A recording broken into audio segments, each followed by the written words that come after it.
নিজেকে অনেকে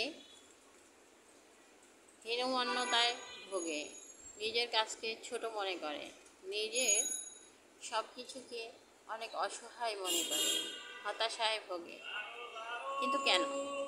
নিজের কাজকে ছোট হেয় প্রতিপন্ন করলে বা বুঝলে, নিজের ভিতরে হতাশা বোধ করলে কি অন্য কেউ কিছু করে দেবে? ভাগ্যের উন্নতি করে দেবে? বেনিফিট কিছু দেবে? তাহলে নিজের কাজকে ছোট মনে করা উচিত না, নিজেকে হেয় করা উচিত না, নিজেকে এত ছোট মনে করা উচিত না। নিজেকে অবশ্যই নিজেরই প্রাধান্য দিতে হবে, অন্য এসে প্রাধান্য দেবে না। তাই বলছি, অন্যের কাছ থেকে যদি লাভ না হয় তাহলে সেই কাজটা আমি কেন করব?